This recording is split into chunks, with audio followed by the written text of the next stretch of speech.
know. All right, hello everybody. Tony with Blacktop Magazine. I'm here at the Cruising for a Cure show, and I tell you, there's one club that's been around, hanging around in Southern California for a little while, and just a great group of guys. So I want to introduce you guys to Gabe and the Underoath Car Club. Gabe? Right on.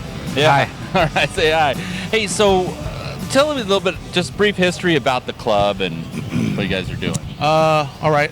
Long story short, if there's such a thing, I grew up in the car culture, and particularly in the Ford world. My dad's into Fords, and we were in a Fairlane club.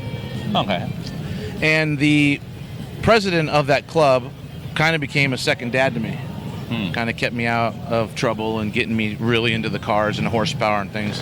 And so when he passed away, that club dispersed. Nobody really knew what to do. Nobody wanted to step in his shoes. He was like the heart of the club. He was kind of thing? definitely the matriarch.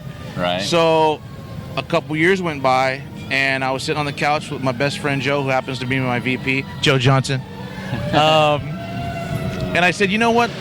I think Glenn, was his name, wouldn't want this, because everyone was so tight knit, as you see with this club. I guess we'll get into that, but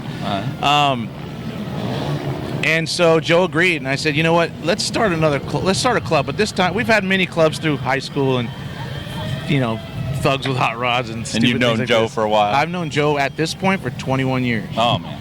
So I said, let's do it all American this time, and Ford, Chevy, Mopar. I got friends with them all. Right. And the way I grew up, it's either Ford, Chevy, or Mopar. Yeah. And this one I wanted it to be a collection. So we started it. We decided we wanted to leave a legacy. So we kind of went pretty legit as far as we got some bylaws together. And I think the one thing that sets us apart from other clubs is we're character-based. So we go with the character of the human first, the person. That's why if you see Underoath out and about, you'll see some show quality cars, and you'll see that's that kid's first car. Right. And they're all parked in the same parking lot, all have the same amount of respect, because we never forgot where we came from. I love that about your club. Yeah, I appreciate that. I do. I like the fact that, you really see the passion in the cars behind the guys and the ladies and the families. Right. And that's the other thing I hope you touch on. Yeah. Is the family aspect of your club. I believe, when and if the wives join, they're their own member.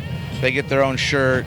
They get their own emails. We encourage the younger generation, because we can go on about that forever.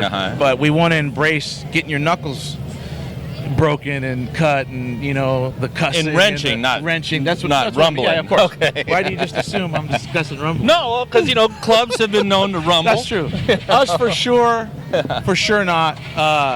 And even Corvairs, I hear. Yeah, it's starting American. Up in the back. It is. It's American. Just by the hair. Yeah. So and there's some cool stories behind every car. Right. And I've known Nick since he was the guy with the Corvair. I've known him since he was 6 or 7. Oh, wow. And now he's, 30. Okay. Yeah. So that's what I'm saying as far as leaving a legacy, and everybody in the club is genuinely buddies. Right. And everybody's got a mutual respect. Of course, we talk our smack, because we are a club with Ford, Chevy, and Mopar, so everyone's got their particulars. But, so, how do people learn more about the club?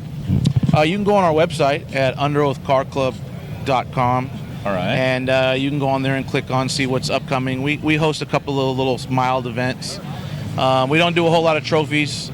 We just want to encourage people to come out with whatever they're working on in their garage. Yeah. If it can limp to the show or the parking lot where we're going to be, bring it out so you can keep. All of us who have worked on cars know there's a point in time, no matter how in love with it you are, you get frustrated. And you're like, maybe I should just get rid of this thing. And so we want to encourage those that, whether they're broke or their knowledge is low, just to keep it going, man, because look where we're at. The culture is incredible. Yeah. Yeah. So. Well, I want to touch on one other thing that I was fortunate to be a part of in your club. I'm getting kind of choked up because for real, it was for real, man. It was that time when one of your members' dad's in a bad place. Sir. Yeah. Help me out. Okay, so one of our good friends, well, everybody in the club's our good friend, Troy Duke. His father was, now you got me going. Yeah. His father was losing a battle with cancer, and he was a gearhead.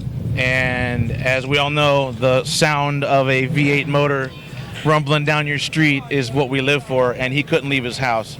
So we devised a plan to bring the car club and some of our outside buddies to basically bring a show to his mobile home park. Right. And it was just so cool, and we have footage of it. You can go on our Underoath Facebook page, Underoath Car Club, and you can check it out. And it's we get the footage from when his daughter says, "Hey, Pop, what is that? Get up, go check it out." Right. And the dad jumps up, and he wasn't really getting up out of anything. And Right. he jumps up, and he goes out front, and they're filming as you see Joe with his 66 Fairlane coming through, and then Tony was kind enough to join us, so that was awesome. And we just drive through uncorked, revving our motors, and so he lost the battle, Yeah.